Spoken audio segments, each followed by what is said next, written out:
We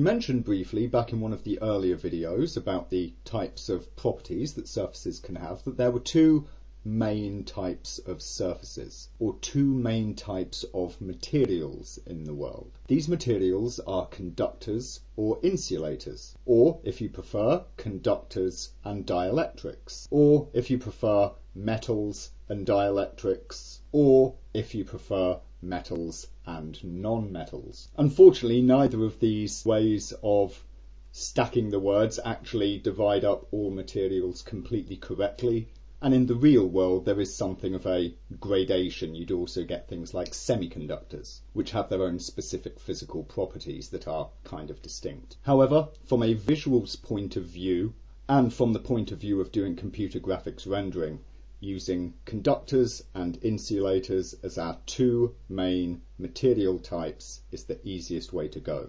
Now, if you're not familiar, you may ask, is this similar to electrical conductivity, right? You've got some things that conduct electricity, like metals commonly, and you have things that insulate electrical current, like rubber. The answer simply is yes. This is exactly the same deal. And the reason why this difference is important is because, of course, we're talking about how these materials interact with light. Light, of course, is made up of photons, and photons are the carriers of the electromagnetic force. As such, broadly or very roughly speaking, in the same way that different materials interact, in inverted commas, with electricity differently, they also interact with light differently. All of the details of that being, the specific electrical atomic properties of the material and quantum mechanics and yada, yada, yada, yada, lots of detail that doesn't matter. So what does matter about these two differences? Well, it's going to be the way that they appear visually. For instance, insulators or dielectrics. These are things like plastic or wood or rubber or paper or cardboard or fabric or glass or vinyl. Insulator materials generally have low indices of refraction. Of course, remember the good old refraction index here that we have for things. Commonly, of course, we tend to think of refraction in terms of transparent materials.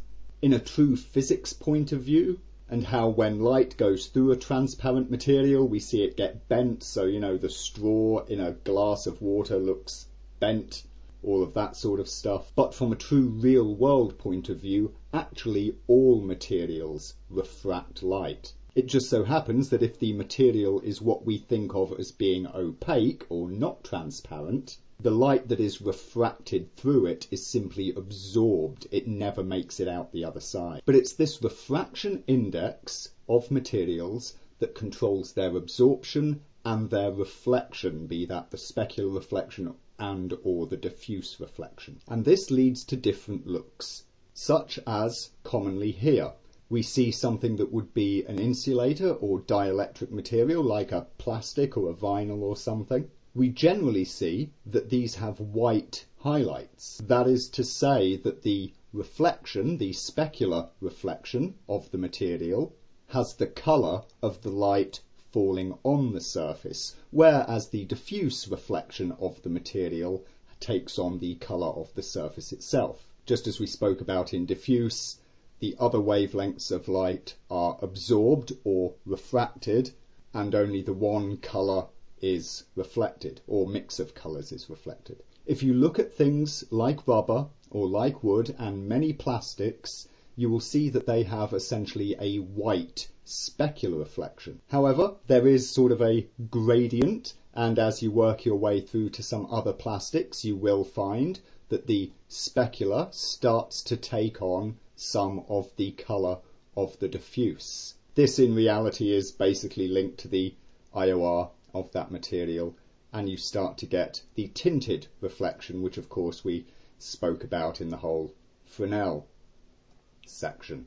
As you see, this starts to give us something that still looks plasticky, but it's clearly a different type of plastic. When we're getting into this coloured reflection on a dielectric, we're moving more towards vinyls rather than hard plastics. And again, you see the coloration or the tinting of that reflection based on the Fresnel angle there, or the incidence angle I should say, the Fresnel effect. Now once you get into conductors, we find that that changes even more, and you start to get this very strong reflective effect that is heavily tinted. The thing about conductors is that technically they have no diffuse reflection at all, absolutely zero.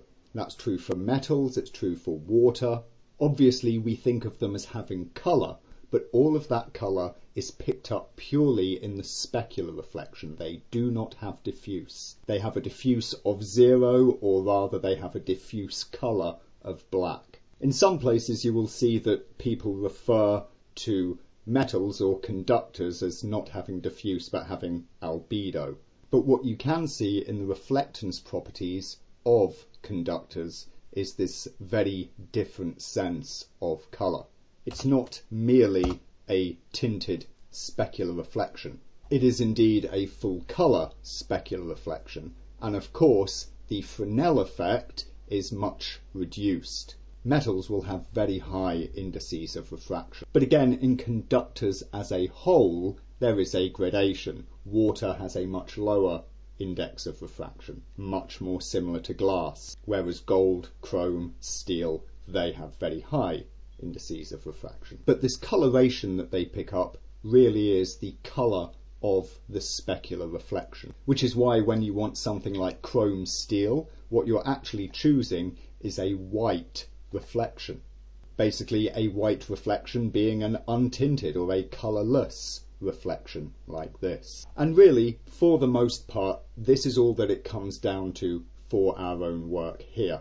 The principal difference that we're going to see between insulators and conductors, or conductors and dielectrics, is really in their reflectance properties, how their Fresnel effect behaves, and how the coloration of their specular reflection behaves. As for how it is that we play with this, we have a few different options in our materials here, such as in our multifunctional material here, the details of which we'll look at later. You'll see that we have this metallic spinner that takes us between total dielectric at 0 and total metallic, giving us an effect that looks like this, very plasticky, and of course total metal at 100%, and of course allowing us to do these gradations of, mostly metal perhaps, or largely dielectric-ish like this. We also of course have specific materials like conductor.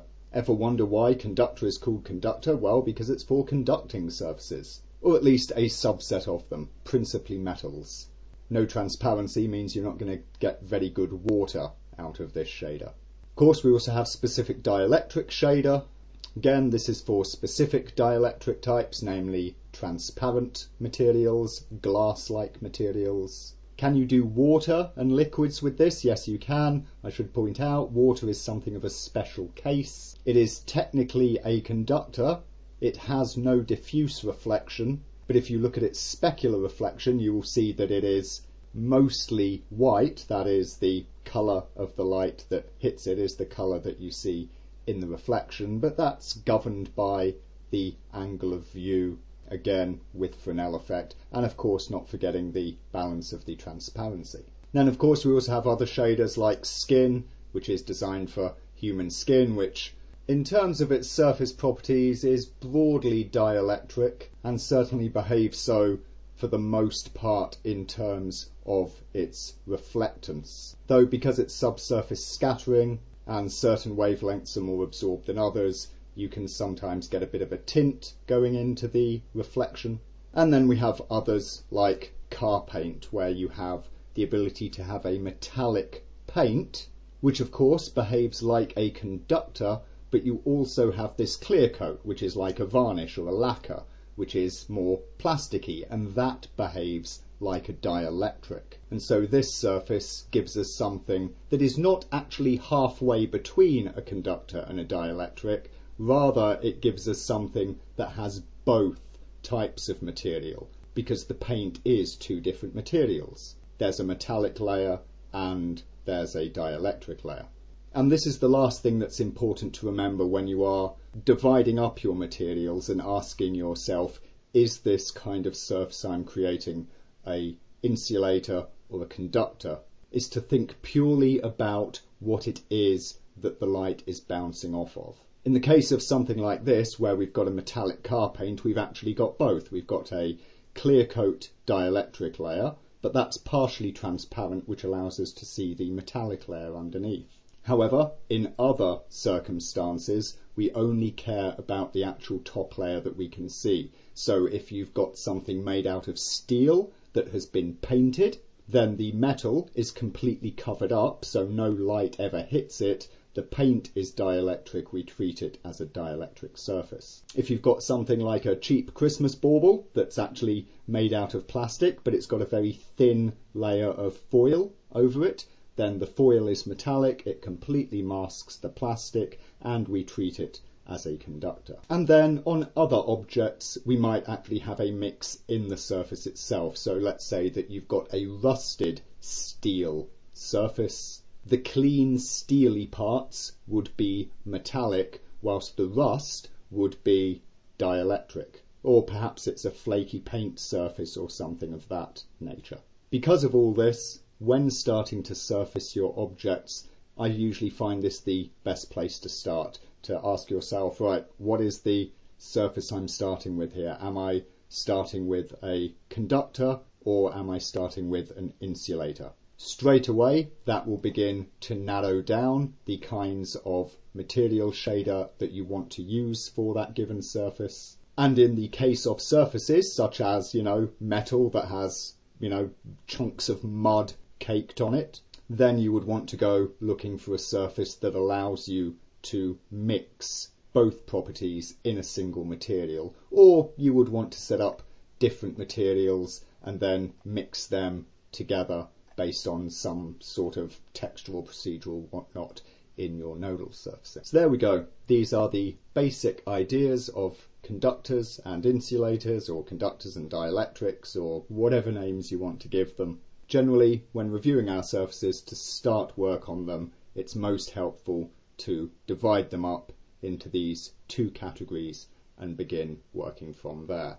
And you will, of course, see us doing that as we work through some of the examples later in this training.